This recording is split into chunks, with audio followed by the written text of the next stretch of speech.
Hallelujah. Bless your words, Lord. Hallelujah. Let the Holy Spirit speak to us, Lord, in Jesus' name. Amen. Praise God. And yung tinutukoy po dito, ito yung temple na nasira ng mga Babylonians. Alam niyo po, marami pinagdaan ito bago ito na naitayo. Amen. So, nung nasira ito, inabot ng 15 years bago po ulit ito naitayo. So, napakatagal. Amen po. At nung itatayo ulit ito, i-rebuild, marami po itong pinagdaanan. Marami po tayong mapupulot na lesson. Amen po. So, bago maitayo ulit yung templo ng Panginoon, may maraming aral na ibinigay itong Book of Haggai. I know sa iba familiar na itong book na ito. But praise God, marami pa rin siyang itinuturo. Napaka powerful ng mga itinuturo ng salita ng Diyos. So, amen po. So, yung tinutukoy po dito ay hallelujah, Temple of God. Rebuilding the Temple of God. The temple was not just a building. Amen po. It was where God's presence dwelt and where His people gathered for fellowship and to restore the covenant relationship between God and His people. So hindi po ito basta-basta na tinatawag na templo lang. Tulad nitong ating pinagseservisan po na ito, hindi po ito basta-basta na isang lugar lang na tayo'y pumupunta. Tayo po ay nagsasama-sama dito. Ano pong ginagawa natin? Ipo ba we are praising the Lord, worship the Lord?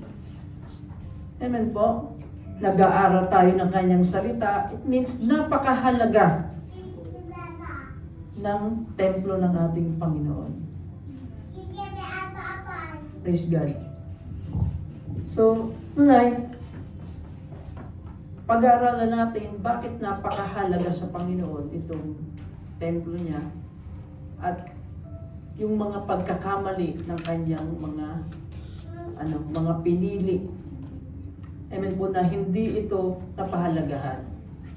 Kinailangan pa na turuan, kinailangan pa na i-review para lang bumalik yung kanilang pananampalataya sa ating Panginoon. Same as sa mga tao tulad ng Israelites, after na iligtas ng Panginoon sa paghihirap, pagkatapos noon, nakalimutan na yung nagligtas sa kanila. Amen? So, hallelujah. Ano ba yung mga hindrance? Bakit itong mga Israelites ay hindi kaagad na itayo yung templo ng ating Panginoon? So, babasahin po natin dito yung mga the main hindrances to rebuilding the temple. So, ito yung mga bagay kung bakit. Para kung sa mga tulad ngayon, sa mga servant ng ating Panginoon. Amen. Maraming pumipigil, amen po, to work for the ministry of the Lord of God. Kasi marami minsan tayong mga worries of His life. Sometimes, nakakalimutan natin ng Diyos ang may likha ng lahat ng bagay. Nakakalimutan natin kung ano ba ang dapat i-priority sa buhay. Amen po? So, itong isang bagay na, hallelujah, na tatlo to na pumipigil or pumigil kung bakit hindi kaagad na itayo yung templo ng ating Panginoon. Unang-una, itong sinabi na the wrong time mentality. In this verse, kung babasahin ito natin lahat, yung chapter 1 tsaka chapter 2, dalawa lang naman yan eh. Kung paulit-ulit natin itong babasahin, makikita natin yung aral So sa Haggai chapter 1, verse 2, sabi dito, "This is what the Lord of heaven's armies says. The people are saying the time has not yet come to rebuild the house of the Lord." So, sa puso nila, hindi pa daw tamang oras para itayo muli yung nasirang templo ng Diyos. Amen po. Pero matagal na. Ang tagal na, 15 years, mahigit. So, amen. Marami ang mga servant ng Lord na hindi inuna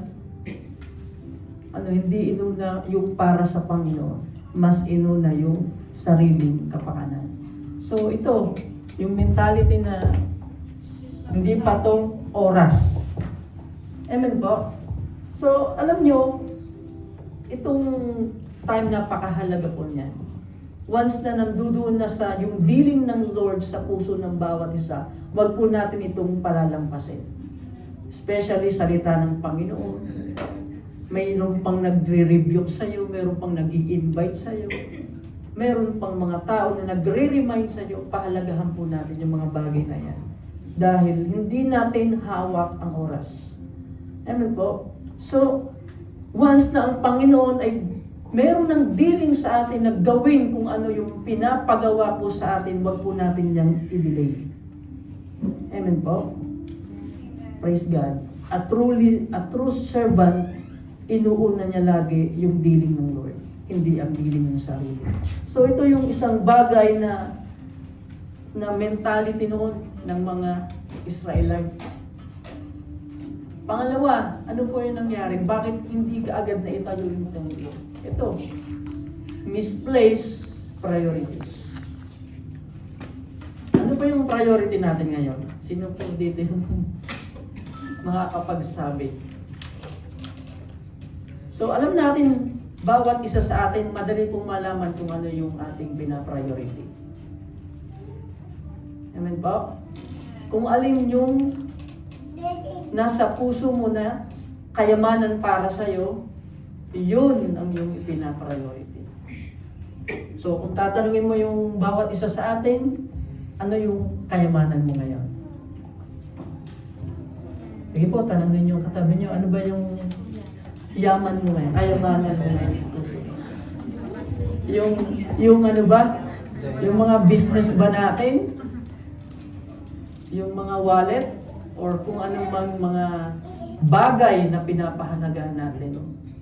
So kung ano yung bagay na mas inuuna at pinapriority ng isang tao, it means yun yung kanyang kayamanan. Amen po? Tulad nito, mga people, yung mga tao ng Panginoon, yung pinili ng Lord na mga taga-Israelites in this time, amen po, yung prioridad nila ay naiba. Noon, yung after na maligtas ng Lord, siyempre, Lord, Lord. Amen po. Nagtiwala, naniwala, pero ang problema, hindi naging consistent. Nawala yung kanilang prioridad.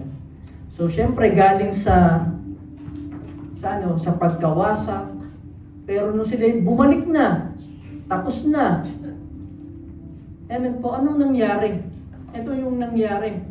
The people claim it was not right time to rebuild God's house. Yet they found time, money, and energy for their own homes. Nakakalungkot. Amen po. Pag sa ibang bagay, mayroong time. But for the Lord, walang time. Parang mahirap ata yun, no? Pwede kang, amen po, sa ibang bagay, napakadali nating ma-invite. Diba? Yung iba sa mga tao, napakadaling magbigay para sa ibang bagay. Pero kapag dating sa ating Panginoon, minsan, nag-aalinlangan. Amen po? Totoo po ba? Minsan nangyayari, tama po? Tulad dito, ano po nangyari? Grabe, mga luxury ang mga itinayong bahay. Pagbalik, nauna yung mga pansarili, imbis na maitayo ang ang templo ng ating Panginoon. Praise God. May pangpadala para sa pagpapagawa ng bahay. So, pero walang pambigay para sa ating Panginoon. Hindi ko sinasabi about tithing or anything dito. It is general. Amen po? Hallelujah. Kaya minsan napakalungkot ba yung ang Lord, siya yung source ng lahat ng bagay. So kahit anong meron dito, amen po, ay galing sa ating Panginoon, even yung ating buhay. Amen po. Pero yung mauna siya sa ating mga priority, pero hindi napupunta siya sa pangalawa, pangatlo, pang-apat. Tama po. So tinuturuan ng Panginoon, dinidisiplina ng Lord ang kanyang mga servant, ang kanyang mga pinili na inire-remind niya sa pamamagitan ni Prophet Haggai. Noon may mga propeta na totally directly sinasabi ng Panginoon at pinapasabi. Amen? So, ngayon po, meron pa rin mga prophet at syempre, ang banal na spirito mismo ang nagre-reveal at nagsasabi sa atin. Hallelujah. This time, kung ano yung pinapagawa ng Lord. Amen po. So ano pa? Self-centeredness. Ito yung mga hindrance bakit hindi kaagad na itayo yung templo ng Panginoon. They focus on their personal, worldly pursuit, career, home, and family, while the Lord's work was neglected. Amen. Hindi sinabi ng Lord na masama na magtayo ka ng bahay, na mag-provide ka saan? Sa iyong mga nais, mga dinidesire mo, sa iyong career, mag-invest, or patayo ka ng sarili mong bahay, tumulong sa iyong pamilya, pero wag mong kakalimutan ang ating Panginoon. Amen. Amen po? Do not forget kung sino yung nagbibigay. Hindi lang nagbibigay. Amen po. Huwag nating kakalimutan na mayroon pong Diyos. Mayroon pong Panginoon na binigyan tayo ng opportunity to serve Him. Amen po. Hallelujah. Sige, palakpakan natin ating Panginoon. Kung ikaw na ito na nabigyan ng opportunity ng Lord to serve Him, wag po natin itong papawalang halaga. Hallelujah. Praise God. So, yan yung mga tatlong bagay kung bakit hindi agad na itayo ang templo ng ating Panginoon. Praise God. So, ano po yung nangyari? Ito, the consequences when God is neglected. Ito yung nagiging consequences kapag ang Panginoon ay nawawala sa plano ng buhay natin. Kapag hindi nauuna ang ating Panginoon. So, basahin po natin. Sige, ano po nakalagay dyan? Their labor was cursed. So, ito po ay karugtong nung mensahe ng Lord. Binabasa ko lang po. So, hindi po ito isang invento, kundi totoong nangyari ito in this time. Sabi sa Haggai chapter 1 verse 4 to 6, why are you living in luxurious houses while my house lies in ruins? Diba? This is what the Lord of Heaven's army says. Look at what's happening to you. See, you have planted much, but harvest little. Maraming itinanim, pero nung hinarvest, konti lang. Minsan ang mindset ng tao, masyadong focus sa skills, sa kanyang ginagawa. Amen po. Akala ang dami pero dumarating yung time na nasasayang. Parang hindi hindi lumago. Tulad dito, ang daming tinanim pero ano nangyari? Kunti lang yung inani. Sabi po ng Panginoon to, ano pa? You eat but are not satisfied. You drink but are still thirsty. You put on clothes but cannot keep warm. Your wages disappear as though you were putting them in pockets filled with holes. Parang sa madalit sabi, walang nangyayari. Di ba, minsan mayroong mindset ng isang tao na pupunta ko pa ba ng service dyan? Ipag-part-time ko na lang. At least, may pera. Tama po? Itatize ko ba ito o i-offering? Ay, isisave ko na lang. Tama? Yung tao doon na palaging nagtitipid habang buhay magtitipid. Taong nagbibigay, sabi nga ng Panginoon, the key of blessing is giving. Amen po? Tingnan nyo, sa madalit sabi, hindi binebless. Hallelujah. Kasi wala yung Panginoon doon. Kahit na ang dami ng sahod, laki ng sahod, pagdating, ubos. Hindi minsan malaman kung saan napupunta. Tama po? Kadalasan may ganitong time once na ang Lord ay nanineglect. Hallelujah. Kaya sabi ng Panginoon, life does not consist in the abundance of possession. Hallelujah. Ano pa? In Haggai chapter 1, verse 9 to 11, you hope for rich harvest, but they were poor. And when you brought your harvest home, I blew it away. Why? Sabi, ito yung dahilan, because my house lies in ruins, says the Lord of heaven's armies. While all of you are busy building their own fine houses. Amen po? It's because of you that the heavens withhold the dew and the earth produce no crops. I have called for a drought on your fields and hills. A drought wither the grain and grapes and olive trees and all your other crops. A drought to starve you and your livestock, and to ruin everything you have worked so hard to get. Kahit anong sikap sa pagtatrabaho, pagsusumikap, parang walang nangyayari.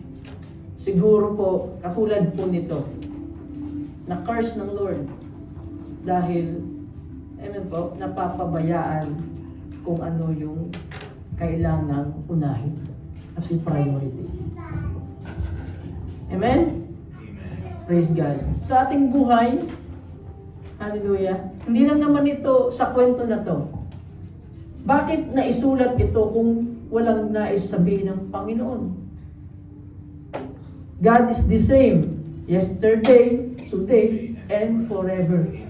Lagi ang Panginoon mayroong itinuturo sa ating lahat. So, hallelujah, hindi ko alam kung ano yung nasa puso ng bawat isa sa atin ngayon, but I know, mayroong nais sabihin ng Lord sa buhay ng bawat isa sa atin. Kung feeling mo kayo ay down, feeling mo bakit parang walang nangyayari, then check our ways. Tulad ng sinabi ng Panginoon. Check, consider or examine your ways. Amen po? Baka wala dyan ang Panginoon. Baka yung center mo ay hindi naka-align sa will ng Lord. Hallelujah. Praise God. Yan po nangyari. Ano yung lesson na mapupulot doon sa verse 9? Basahin natin. Sige, ano pong lesson doon? We must put God first no matter what and completely trust in Him. Amen po? dapat yung ating pong hallelujah, yung lahat ng ating tiwala ay itiwala po natin sa Lord. Hayaan natin ang Panginoon. Dahil ang Lord naman yung may control ng lahat ng bagay. Hallelujah. In verse 13, then Haggai, the Lord's messenger, gave the people this message from the Lord. I am with you, says the Lord. So, hindi po tayo nag-iisa. Tandaan po natin, huwag niyo pong pigilan, amen po, kumpara po sa Panginoon. Amen. Kaya nga, if God is with us, who can be against us? Amen. Kung para sa Lord yung ginagawa mo, kung ikaw man ay napupuyat for the Lord, kung ikaw man ay gumagastos for the Lord, kung ikaw man ay napapagod for the Lord, nakikita po yun ng Panginoon. Amen. At alam po ng Panginoon, hallelujah, kung ano po yung dapat ibigay sa atin. Amen. So, dito po, nakalagay dito, ano ba yung ibig sabihin na sinabi ng Lord, I am with you. Hindi ka po nag-iisa. Amen. Hallelujah. Yung binanggit ng Panginoon sa mga disciples, go and make disciple of all nations. Inutusan niya, but the end, anong sabi ng Lord? Surely I am with you. Palagi daw, hanggang sa katapusan, hanggang the end of age. Hindi man po natin nakikita physical, but spiritual, pinapalakas tayo ng Panginoon. Kaya po, wag po tayong malungkot. Amen po. Mapanghinayangan kung tayo ay naglalaan ng time for the Lord. Ano po yung parang ibig sabihin ng sinabi ng Lord na to? A direct assurance of His active presence, partnership, and empowerment to rebuild the temple, despite the people's fear and discouragement. So, syempre, galing sila sa, from pagkawasak doon sa Babylonian, inallowed ng Lord. Amen po, na sila ay, na mangyari sa kanilang mga bagay na yon dahil gusto silang turuan ng Panginoon. Same as atin, ina-allowed ng Lord yung mga pagdurusa, ina-allowed ng Lord dahil minsan napakatigas ng ulo natin. But hindi po na niya tayo kinakalimutan. Tinutulungan lang tayo, tinuturuan lang tayo ng Panginoon na magbalik loob sa Kanya. Tulad ng ginagawa niya sa mga Kanyang mga tao. Amen po, parehas lang yan. Kasi tayong lahat ay tumanggap na sa Panginoon. Amen? Amen. Tayong lahat ay tinawag ng Lord. Kung hindi, wala po tayo ngayon dito. Amen? Kung siguro ngayon, nasaan ka ngayon? Siguro nasa sinihan, nasa disco, or kung saan man. But praise God, dinako ka ng Panginoon dito sa Kanyang presensya. Thank you, Lord. Hallelujah. Praise God. Kaya po ang Panginoon, lagi tayong ini-encourage.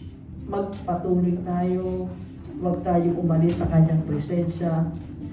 Maglingkod tayo sa ating Panginoon. Hallelujah. Praise God. Yan.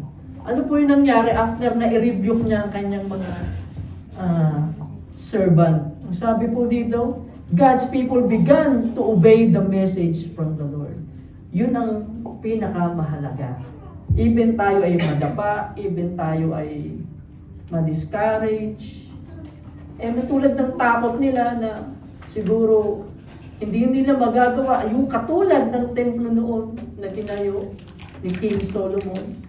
Amen po, yung ganong kaganda, baka hindi doon nasa mga pag-iisip na hindi malalampasan o matutumbasan nyo. Amen. So, hallelujah. Dapat hindi po tayo magkaroon ng pangamba.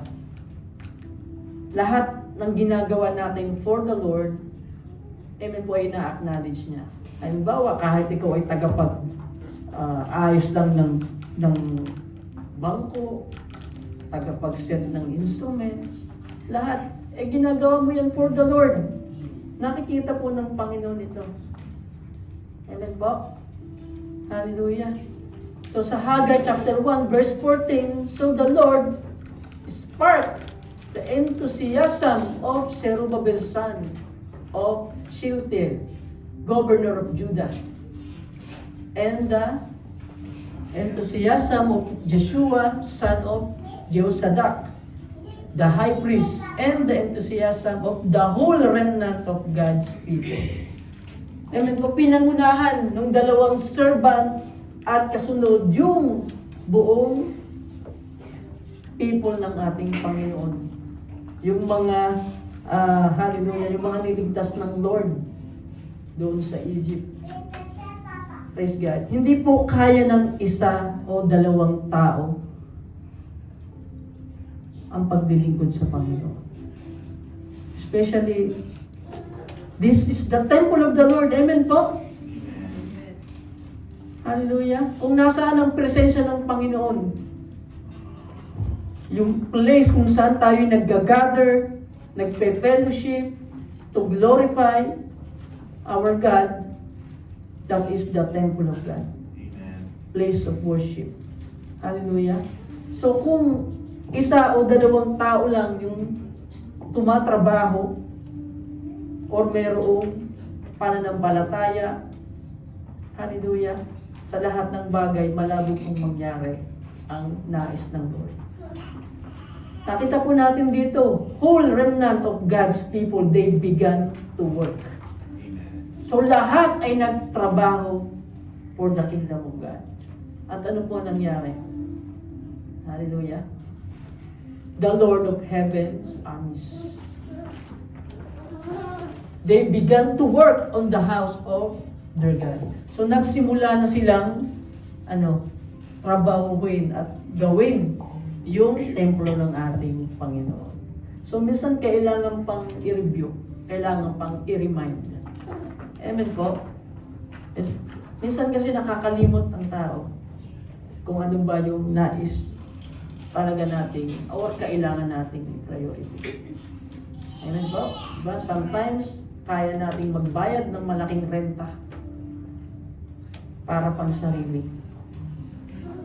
But for the Lord, minsan, hirap na hirap ang ating mga bulsa for the glory of God. So, same as in the Israelite this time, wala pa silang time para itayo, pero meron silang time para magpatayo ng sariling bahay.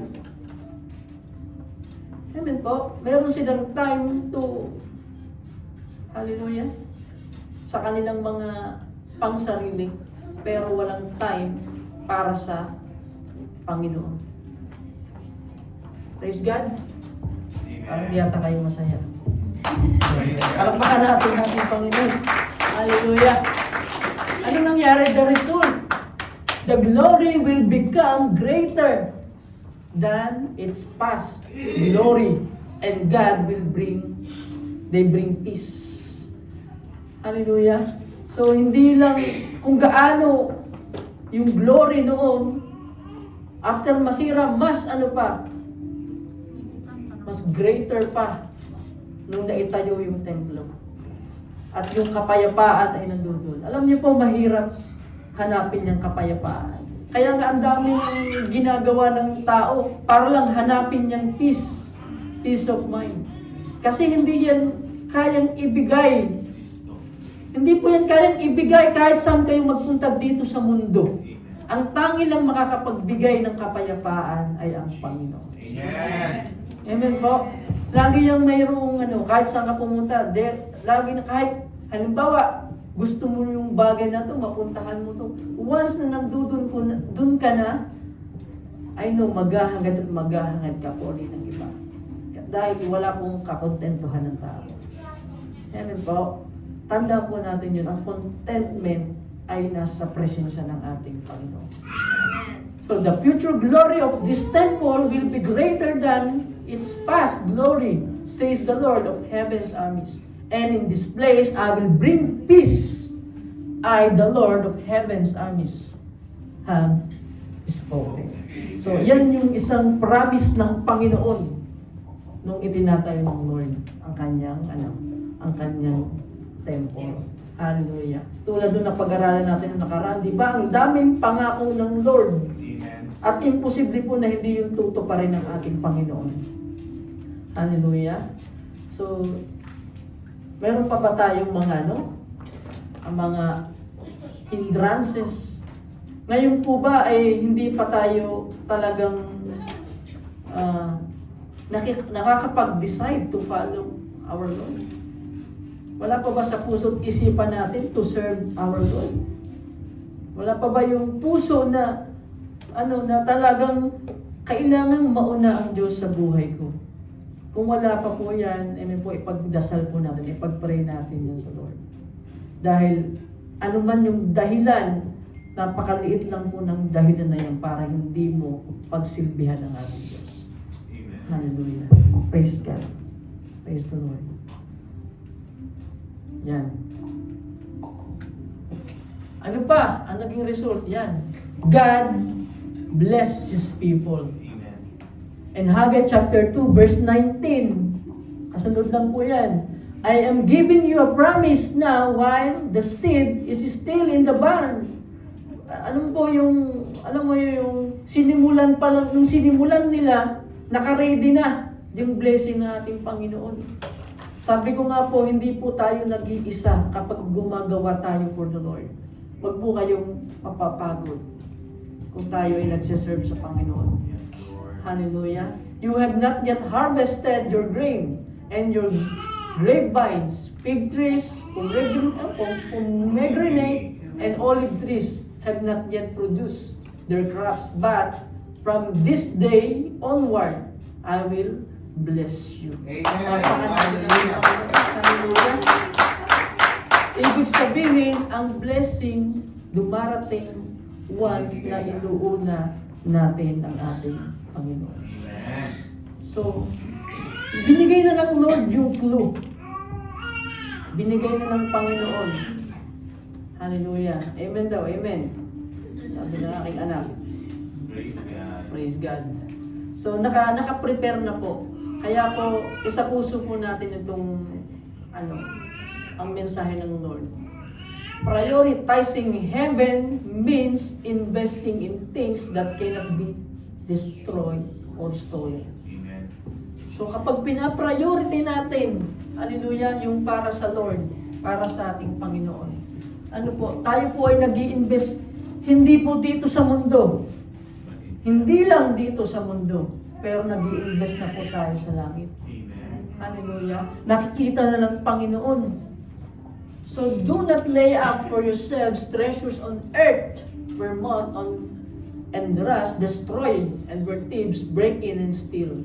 But lay up for yourselves treasures in heaven. Amen. Hallelujah. Kung minsan naguguluhan ang mga tao, ano ba yung sinasabi ng Lord about dito? Amen. So, paano ka nga naman mag-iipon kapag dito ka sa lupa, mag-iipon ka sa langit? Ano yung nais ipahiwatig ng Panginoon sa bawat isa sa atin? Hallelujah. Ano yung bagay na maaari nating maipon dito? Dito ang maiipon natin, siguro mga resibo, utang, maraming naiipon. Praise God. Gold, silver, amen po. Pero hindi po yan makakaakyat sa langit. Tandaan po natin yan. Wala, kahit ni isa man ang ating madadala. Kaya nga, ito yung palagi kong sinasabi, ang tangi lang nating madadala once na tayo ay pumarap sa Lord ay yung mga bagay na nagawa natin dito na kabutihan. Amen. Amen po. Yun lang. Kaya po, kung anong gusto nating paramihin mong gawin ang kalooban ng Lord sa buhay natin.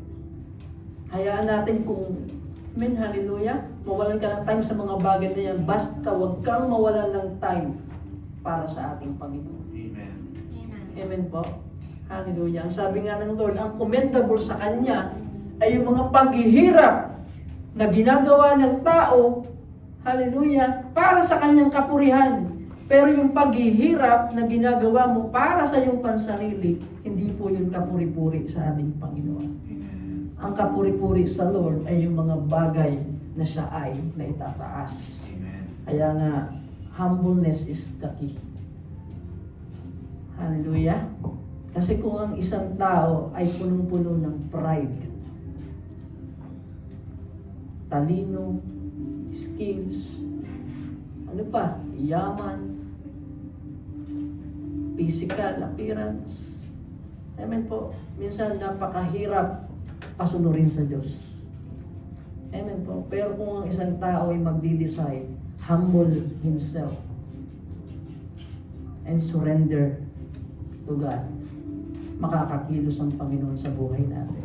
Amen. Hallelujah. At doon natin talaga mararamdaman at mararanasan yung totoong kapayapaan. Amen po. Sige, bakit di natin subukan? Hallelujah. Praise God. Jesus promised that those who make God's agenda their top priority do not need to worry about basic necessities. Amen. Binanggit na po yan sa Matthew chapter 6 verse 33. Lagi natin itong naririnig, pero alam niyo po ba yung pinaggalingan po nito? Kung babasahin mo dyan sa taas, para yan sa mga tao na nagwo-worry sa lahat ng mga bagay. Pagkain, inumin, susuotin, lahat. Yung mga basic palagi ng nagwo-worry. Hallelujah. Kaya sabi ng Panginoon, praise God, hindi sila isang pagano. Dito ba, may mga pagano ba dito na walang kinikilalang Diyos? Ang mga tao daw na napaka-problemado sa bagay dito sa mundo, ang tawag ng Panginoon ay parang isang paganong pagan na hindi kinikilala ang Panginoon sa buhay. Bakit po? Bakit ganun na lang ang sinasabi ng Panginoon sa mga warrior? Bakit po? Kasi bakit tayo nag-worry kung kinikilala natin ng Panginoon? Kaya sabi niya, tingnan mo yung mga ibon. Hindi naman nagtatrabaho, hindi nagpapagal, pero kumakain. Amen. Tama po, hindi pinapabayaan ng Panginoon. Ngayon, bakit tayo mag-worry, hallelujah, sa lahat ng mga bagay na yan, na minsan mas nauuna pa yan kaysa sa Panginoon? Hallelujah. Minsan nauuna pa yung mga personal natin na gustong makuha kaysa makuha yung ipinangako ng Panginoon sa atin. Kaya sabi ng Panginoon, ito ang kailangan gawin. Seek first His kingdom and His righteousness.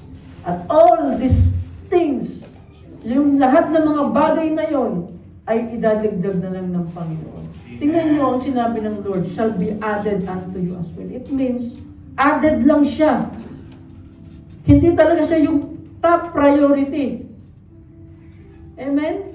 Added lang, it means mayroong pinaka dapat nating talagang pagsumikapan. Seek His kingdom. Which is seek His kingdom. Amen. Hallelujah. Yung unahin ang para sa ating Panginoon. Amen? Sige po, palakpakan natin ang ating Panginoon. Hallelujah. Praise the Lord. So tonight, marami po tayong matututunan. I encourage everyone na basahin niyo po itong buko. Hagay. Hallelujah. So makikita natin dito na kung wala ang Diyos sa ating plano, kung wala ang Lord sa puso mo, hindi mo po kailangan unahin ang asawa mo, anak mo, pamilya mo, unahin ang iyong mga kamag-anak. Ang sinabi ng Panginoon, hallelujah, wag mong kakalimutan sila. Mahalin mo sila. Pero dapat mauna ang Panginoon. Amen. Hallelujah. Praise God. Kaya po, maluloko tayo kung di po tayo mag-aaral. Amen. Kung di tayo magsisik sa Panginoon, maaring maaring tayo ay ma-deceive ng ibang turo. Ang sabi ng Panginoon, love your God with all your heart, with all your mind, with all your soul. Bago pa niya binanggit, and love your neighbor as you love yourself. Amen. It talks about ministry. Praise God, our ministry. First of all, syempre, ating pamilya. That is our ministry for the Lord. But it's talking about love. We should love God first. Amen. So kung anong pinapagawa ng Lord, mas unahin natin yan kaysa sa pinapagawa ng iyong pamilya. Amen po? Pero hindi niya sinabing kalimutan. Kaya kung uunahin natin ang ibang bagay, hallelujah, maaring mangyari sa atin yung nangyari sa mga Israelites. Pero lahat po yan ay meron pa rin pong pag-asa. May chance. Amen. Kung tayo ay mag-obey sa salita ng Lord. Hallelujah! Sige po, praise the Lord. Palakpakan natin ang Hallelujah. Sige po, tayong lahat.